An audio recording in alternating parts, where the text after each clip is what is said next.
Hello everyone, welcome back to Sudheesh tech school. ఈరోజు మనం ఈ వీడియోలో డిస్కస్ చేయబోయే టాపిక్ వచ్చేసి మల్టీ డైమెన్షనల్ అరే. మనం లాస్ట్ టైం అరే టాపిక్ డిస్కస్ చేసాం కదా, దానికి కంటిన్యూషన్ అనమాట. లాస్ట్ వీడియోలో సింగిల్ డైమెన్షనల్ చేసాం, ఇప్పుడు మల్టీ డైమెన్షనల్ చేద్దాం. కొంచెం గ్యాప్ వచ్చింది వీడియోస్ చేయడానికి, సో స్టార్ట్ చేసేద్దాం. సో ఫస్ట్ అయితే మనం మల్టీ డైమెన్షనల్ అరే గురించి చూసుకుందాం. So last time single dimensional చెప్పాం కదా, సింగిల్ డైమెన్షన్ లో మనకు ఒక డిసడ్వాంటేజ్ అని చెప్పుకోవచ్చు. చెప్పాను కదా, స్పెసిఫిక్ నెంబర్ అనేది మనం మెన్షన్ చేయాల్సి వస్తుంది అనమాట. సో మనం 3 times అయితే 3 అని, 4 times అయితే 4 అని మెన్షన్ చేయాల్సి వస్తుంది. కానీ ఇక్కడ మల్టీ డైమెన్షన్ లో మనకు ఆ ప్రాబ్లం ఉండదు అనమాట.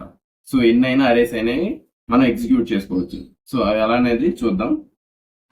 సో మనం అయితే లాస్ట్ అయితే మనం VS Code లో ఎగ్జిక్యూట్ చేసాం, కానీ ఇప్పుడు మాత్రం ఎక్లిప్స్ లో ఎగ్జిక్యూట్ చేద్దాం. ఎందుకంటే VS Code చిన్న టెక్నికల్ ఇష్యూ ఉంది. సో అది సార్ట్ అయ్యేంత వరకు మనం ఎక్లిప్స్ లో ఎగ్జిక్యూట్ చేద్దాం. ఫైల్ అనేది ఓపెన్ చేసుకుందాం. సో న్యూ అండ్ క్లాస్, ఇక్కడ ఏంటంటే నేమ్ ఇచ్చుకోవాలన్నమాట మనం. సో మనం అయితే క్లాస్ నేమ్ అనేది ఇక్కడ ఇచ్చుకోవాల్సి ఉంటుంది, ఇక్కడ ఇచ్చేద్దాం. So multi dimensional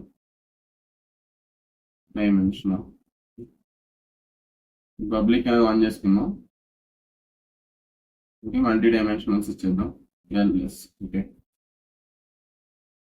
okay finish. So మనకైతే ఈ విధంగా వచ్చేసింది అనమాట ఇంటీరియర్. సో మనకైతే క్లాస్ అండ్ మెయిన్ మెథడ్ కూడా వచ్చేసింది, చూసాం కదా, public static void main string args.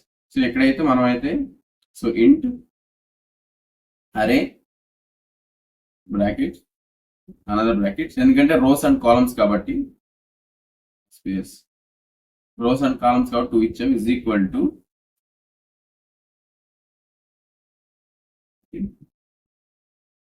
1 2 3 flower bracket open 1 2 3 close comma 4 5 6 close comma 7 8 9. Okay, so మొత్తం అయితే 3 rows and 3 columns అన్నమాట. Semi column. సో ఇప్పుడైతే మనం లూప్ అనేది యూజ్ చేద్దాం. సో ఆ లూప్ ఏంటంటే ఒకటేమో ఫర్ లూప్ అన్నమాట, ఇంకోటి కూడా ఫర్, ఇది ఫర్ అవుటర్ లూప్. సో ఇది అవుటర్ లూప్ అనమాట. సో ఫర్ లూప్ యూజ్ చేద్దాం. ఫర్ ఇంట్ I is equal to 0, ఇంట్ I less than అరే డాట్ లెంత్ అనమాట. ఈ అరే డాట్ లెంత్ అనేది ఎందుకు యూజ్ చేస్తామంటే చెప్తాను. సో అరే డాట్ లెంత్ ఏంటంటే మనకి అవుట్ ఆఫ్ ద బౌండ్స్ వెళ్లకుండా మనం యూజ్ చేస్తాం అనమాట. సో I++ ఇంక్రిమెంట్ అనమాట, రైట్. అండ్ అనదర్ వన్ వచ్చేసి ఇన్నర్ లూప్ అనమాట. కామెంట్స్ ఇస్తున్నాం for inner loop. Okay, same మళ్ళీ ఫర్ ఇంట్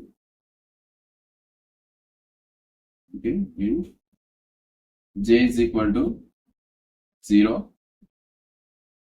j less than అరే డాట్, సారీ ఇక్కడ ఏంటంటే మన ఏ ఉండాలన్నమాట.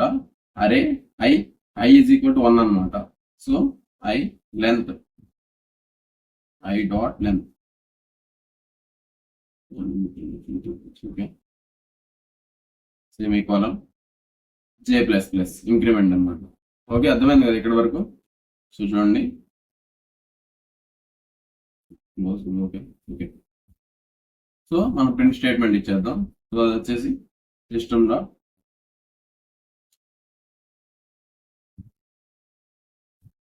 Out dot println bracket array bracket I bracket J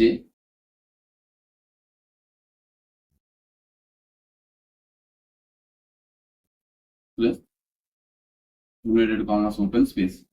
and next line లో రావాలి కాబట్టి ఇంకొక సిస్టమ్ అవుట్ డాట్ ఇచ్చేద్దాం. ఇంకొక ప్రింట్ స్టేట్మెంట్ కింద system dot out dot print. VS Code లో అయితే మనకి సజెషన్ వచ్చేస్తుంది, బట్ ఇక్కడ మొత్తం టైప్ చేయాల్సి ఉంటుంది. ఇది ఒక డిసడ్వాంటేజ్, ఇది పెట్టుకోవచ్చు ప్రింట్. ఓకే, సో ఈ విధంగా కోడ్ అనేది ఉంటుంది అనమాట మల్టీ డైమెన్షనల్ కి. సింగిల్ డైమెన్షన్ అలాగే ఇది అలాగే. సో రన్ ఇచ్చేద్దాం, రన్. సో ప్రోగ్రామ్ అయితే చూసాం కదా. 1 2 3 4 5 6 7 8 9 స్పేస్ తో వచ్చింది అనమాట, ఒకదాని కింద ఒకటి.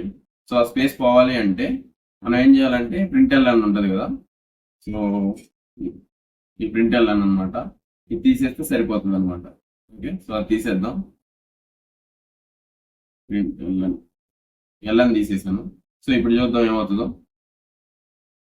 సో 1 2 3 4 5 6 7 8 9 సో మనకనే స్పేస్ లేకుండా వచ్చింది అనమాట. సో అర్థమైంది కదా, మల్టీ డైమెన్షన్ ఎలా ఉంటుంది. సేమ్ సింగిల్ డైమెన్షన్ ఏంటంటే జస్ట్ మనం స్పెసిఫిక్ నెంబర్ ఇవ్వాల్సి వస్తుంది అనమాట. సో అందుకనేసి మనం సింగిల్ డైమెన్షన్ కన్నా మల్టీ డైమెన్షన్ ప్రిఫర్ చేస్తే మనకు అడ్వాంటేజ్ ఉంటుంది అనమాట. Okay, thank you. అర్థమైంది అనుకుంటున్నా. అండ్ నెక్స్ట్ ఇంకా కంటిన్యూగా వీడియోస్ పోస్ట్ చేస్తాను. Thank you for watching.